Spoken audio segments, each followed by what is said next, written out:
میرا نام ہے سید حفیظ اللہ گیلانی اور میں آپ کے ساتھ آپ کی خدمت میں پیش ہوں بر صغیر ہند و پاک کی تاریخ کی ایک قسط لے کر۔ ہم نے اپنی پچھلی نشست میں مہابھارت پر بات کی تھی۔ یہ اپنے وقت کی ایک جنگ عظیم تھی، اگرچہ مغربی مورخین اس کو ایک دیو مالائی داستان ہی سمجھتے ہیں اور اس کو قصے کہانی سے زیادہ اس پر توجہ نہیں دیتے،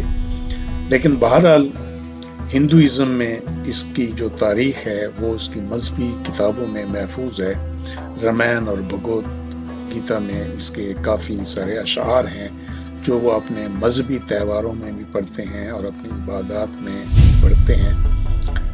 تو اس لیے اور ان کی یہ کتابیں ان کو وہ الہامی کتابیں سمجھتے ہیں، اس لیے ہم یہ نہیں کہہ سکتے کہ یہ جو جنگ تھی مہابھارت کی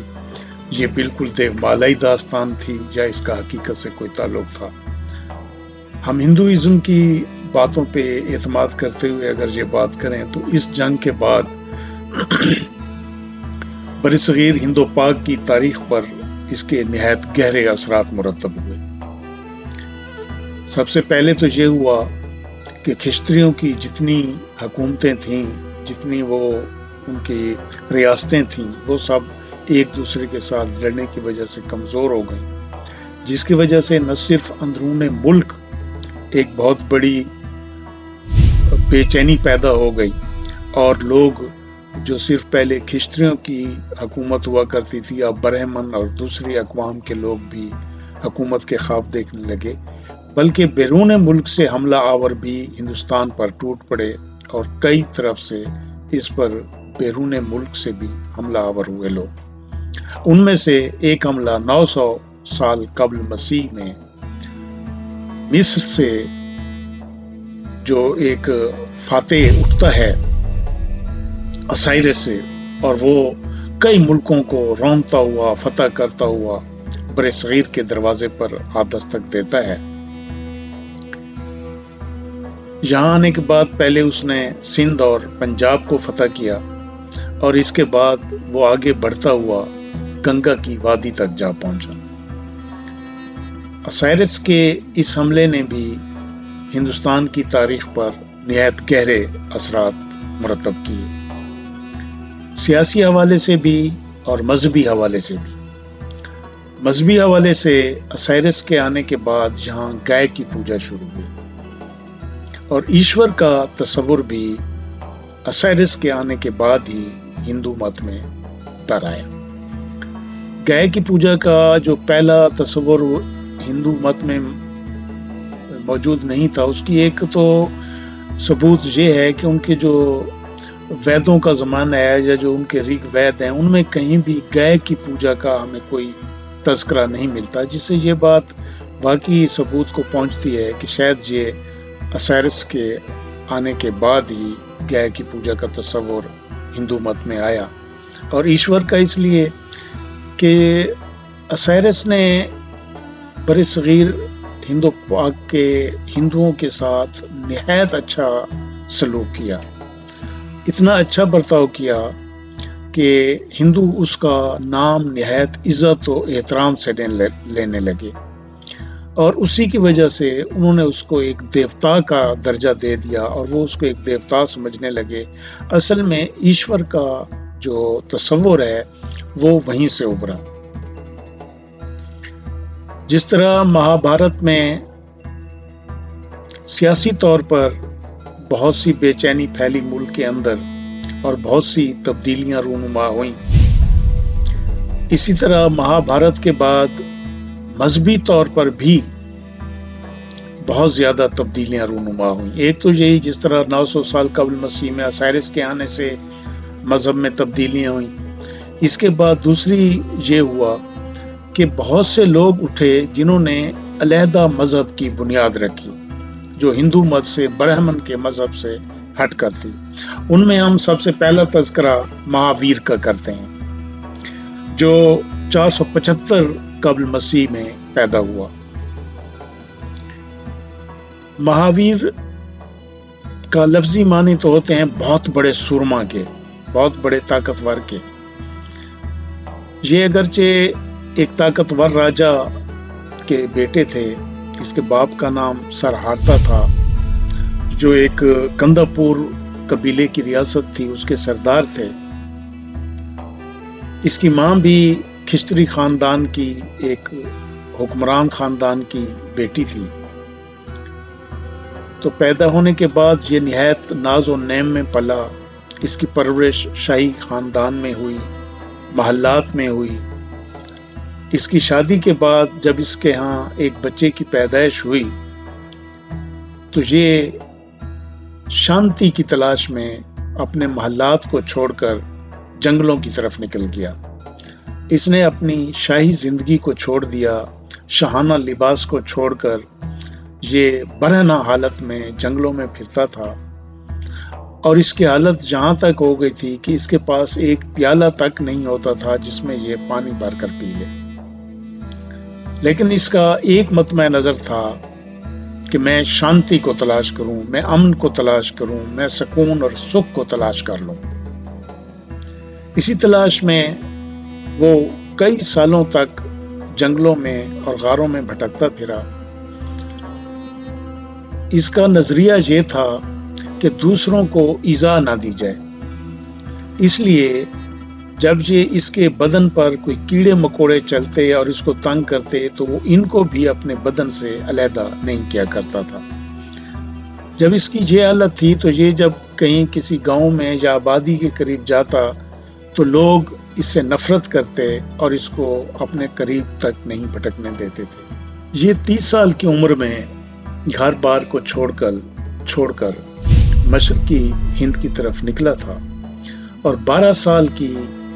بہت زیادہ ریاضت کے بعد اس پر جو راز منکشف ہوا یا اس نے جو عقیدہ پیش کیا لوگوں کے سامنے، اس کو ہم کہہ سکتے ہیں کہ جین مذہب کی اس نے بنیاد رکھی۔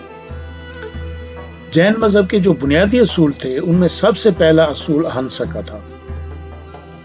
یعنی کسی کو ایذا نہ دی جائے۔ اس کے علاوہ سچ بولا جائے، چوری نہ کی جائے، اور اخلاقی جو جرائم ہیں ان سے اجتناب کیا جائے۔ اس کے علاوہ آواگون کا نظریہ بھی اگر ہم ابتدائی طور پر دیکھیں تو آواگون کا نظریہ بھی ہمیں سب سے پہلے جین مذہب میں ملتا ہے۔ ان کا عقیدہ تھا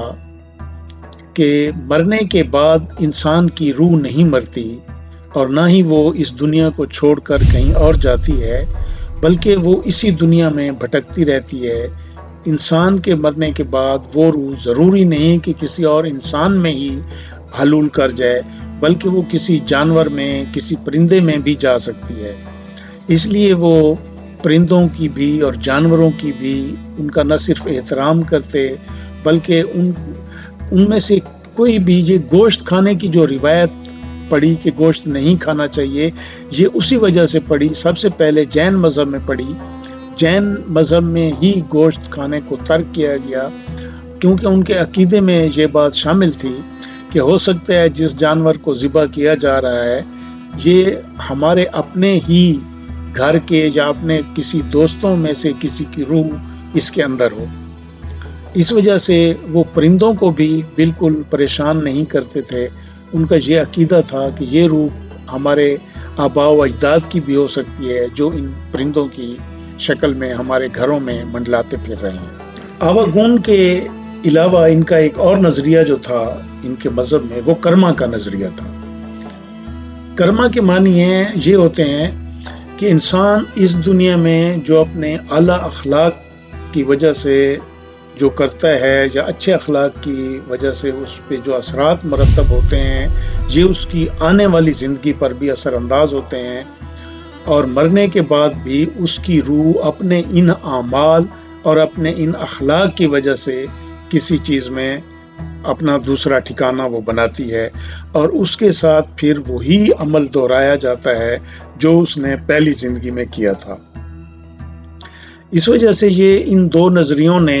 ہندوستان میں ایک نئے مذہب کی بنیاد رکھی۔ ان کے ہاں چونکہ کسی جانور کو ایذا نہ دینے کا سب سے بڑا ان کا عقیدہ تھا، اس وجہ سے زرخیز ترین علاقے میں ہونے کی باوجود بھی انہوں نے زراعت جیسے پیشے کو ترک کر دیا، کیونکہ کھیتی باڑی کرنے سے یا ہاتھ کے ذریعے دوسرے کام کرنے سے بہت سے اس میں یہ پیدا ہو سکتا ہے یہ کہ اس سے کوئی کیڑے مکوڑے مر جائیں یا کسی کی موت واقع ہو جائے۔ زمین میں ہل چلانے سے یا زمین میں پانی جب ہم زمین کو لگاتے ہیں تو اس میں سے کئی کیڑے مکوڑے مر جاتے ہیں، تو اس وجہ سے انہوں نے کھیتی باڑی کرنا ترک کر دیا اور ایسے ہر پیشے کو چھوڑ دیا جسے کسی بھی کیڑے مکوڑے تک کے مرنے کا کوئی بھی چھوٹا سا شائبہ تک موجود ہو۔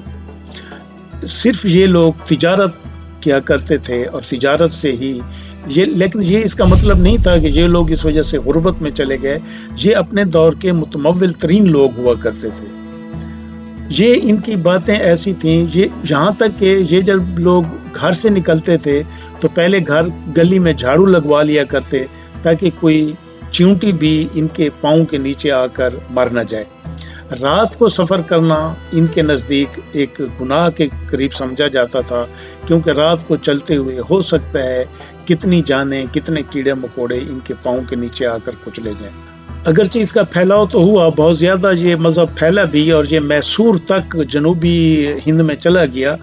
لیکن اس کے ماننے والوں کی تعداد اب بھی 50 لاکھ سے کم ہے۔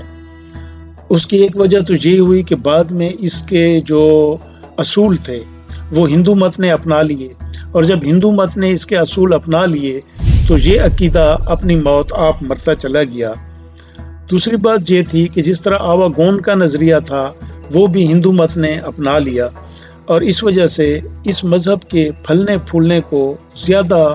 وقت نہیں مل سکا۔ ان کا جو بنیادی نظریہ تھا، یعنی کہ کسی کو ایذا نہ دی جائے، یہ نظریہ بھی ہندو مت نے قبول کر لیا، اور ان کا نظریہ یہ 4 جو میں نے پہلے بھی بیان کیا ہے کہ ایک تو کسی کو ایذا نہ دی جائے، سچ بولا جائے، جھوٹ سے اجتناب کیا جائے، چوری نہ کی جائے، اور دنیا فانی ہے۔ یہی چیز بعد میں آنے والے ہندوازم میں بھی تسلیم کر لی گئی، اور اس وجہ سے بھی اس مذہب پر بہت زیادہ اثر پڑا اس کا کہ یہ مذہب ایک علیحدہ مذہب نہ رہا۔ بہرحال ان کے جو 4 اصول تھے، ان کا عقیدہ تھا کہ اگر ان 4 اصولوں پر عمل کیا جائے